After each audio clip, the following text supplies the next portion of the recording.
Student, I am Sangeeta Mansukhani and this is the video number 84 and this video for class 12th, and in this video I will be explain purification of the colloidal solution and the properties of the colloidal solution.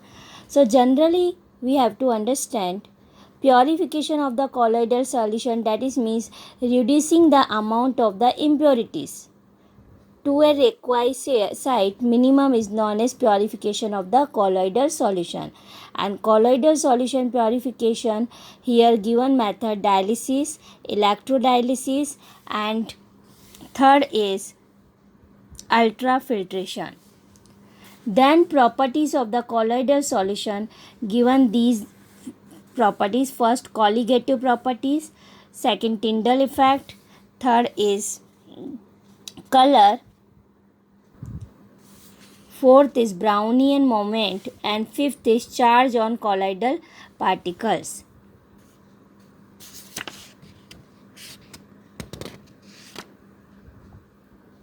So let us start.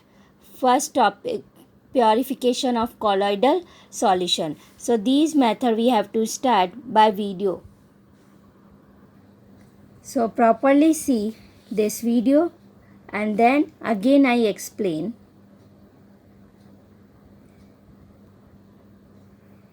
The methods commonly employed for the purification of colloidal solutions are dialysis, electrodialysis, and ultrafiltration. Let us discuss these methods one by one. The first method is dialysis. It is defined as a process to remove a dissolved substance from a colloidal solution by means of diffusion through a suitable membrane. This method is based on the fact that colloidal particles cannot pass through a parchment or a semi-permeable membrane, but the ions of the electrolyte can. The colloidal solution is taken in a bag of cellophane or parchment, which is suspended in a vessel through which fresh water flows continuously. The impurities slowly diffuse out of the bag, leaving behind a pure colloidal solution. The apparatus used for this purpose is called a dialyzer.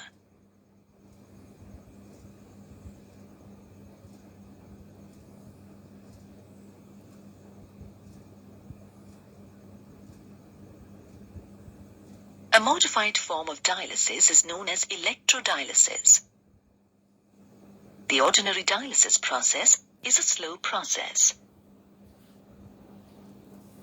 To hasten the process of purification, dialysis is carried out by applying an electric field.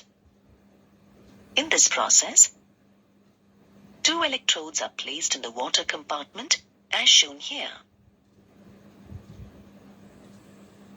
When an electric field is applied across the electrodes, the ions of the electrolyte present as the impurity diffuse towards the oppositely charged electrodes at a faster rate. An important application of dialysis is in artificial kidney machines, where it is used to cleanse the blood of patients whose kidneys have failed. Let us now discuss the third method for the purification of colloids: ultrafiltration. It is important to note that colloidal particles can pass through ordinary filter paper because the pores in the filter paper are bigger than the colloidal particles. The separation of a solute from a colloidal system can be carried out by using an ultrafilter, which has smaller pores than an ordinary filter. Ultrafiltration is defined as the process of separating the colloidal particles from the solvent and the soluble solutes from the colloidal solution by specially prepared filters, which are permeable to all substances except the colloidal particles. The size of the pores in the filter paper can be decreased by soaking it in a solution of gelatin or colloidal, followed by hardening with formaldehyde. Usually a colloidal solution is a 4% solution of nitrocellulose in a mixture of alcohol and ether. The filter paper thus formed is known as an ultrafilter and prevents the colloidal particles from passing through it. Ultrafiltration, however, is a slow process. It can be speeded up by applying suction or pressure. To get a pure colloidal solution, the colloidal particles left on the ultrafilter paper are stirred with a fresh dispersion medium.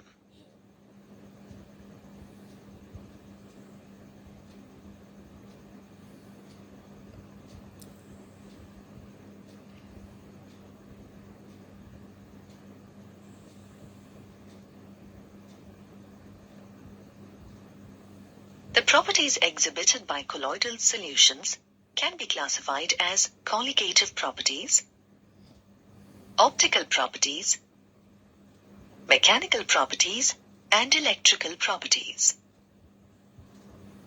Let us first discuss their colligative properties.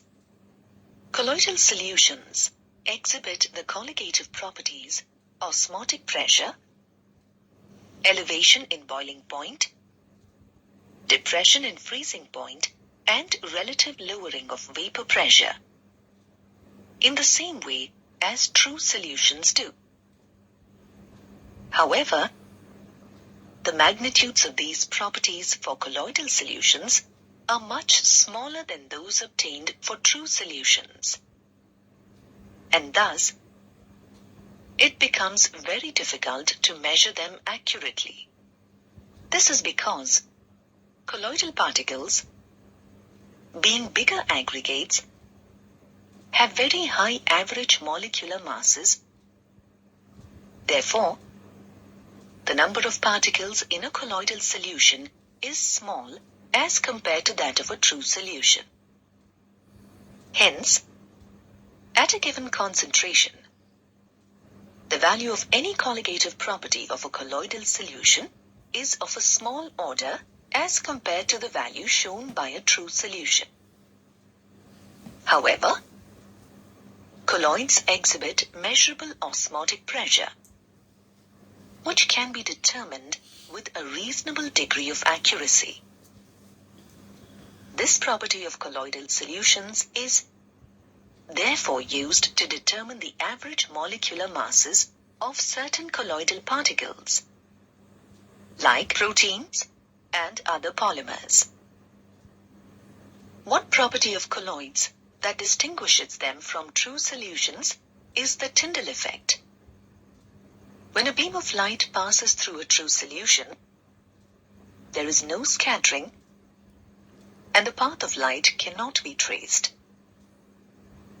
The solution appears clear if observed in the direction of light, and perfectly dark if observed from a direction perpendicular to the direction of light. On the other hand, when a beam of light is allowed to pass through a colloid, it gets scattered by the colloidal particles, and the path of the light can be traced. The path of light gets illuminated with a blush light. This phenomenon of scattering of light by colloidal particles is called the Tyndall effect. The illuminated, bright cone of light is called the Tyndall cone.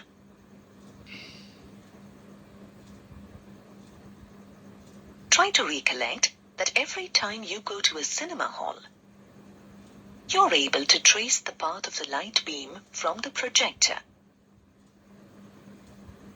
What you actually see is the Tyndall effect. A Tyndall cone formed due to the scattering of light by dust particles is seen in the movie hall. The Tyndall effect is observed only when two conditions are satisfied.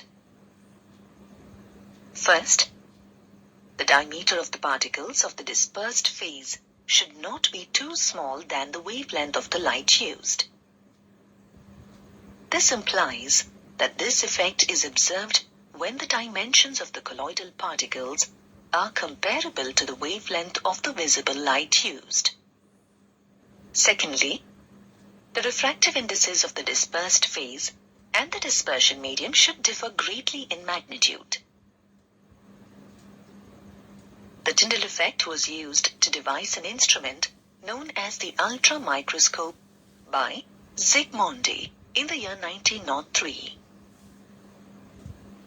The instrument is used to detect particles of colloidal dimensions. In an ultramicroscope, an intense beam of light is focused on a colloidal solution in a glass vessel. The solution is then observed in the microscope at right angles to the beam of light.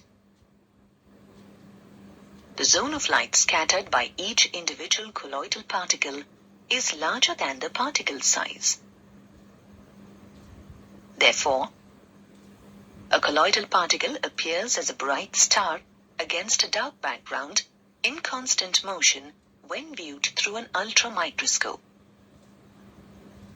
Thus, we can say that the ultramicroscope does not render the actual colloidal particles visible, but allows the light scattered by them to be observed.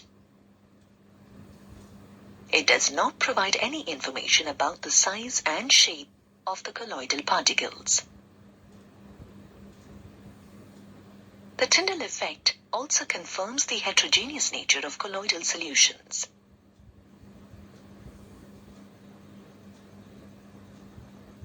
Another important optical property of colloids is their color. So colloidal solution properties is colligative properties,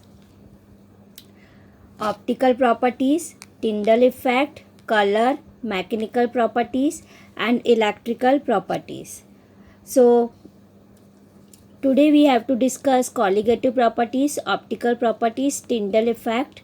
So remaining properties I will be explained in next video, and then again these property I will be explained. So thank you so much.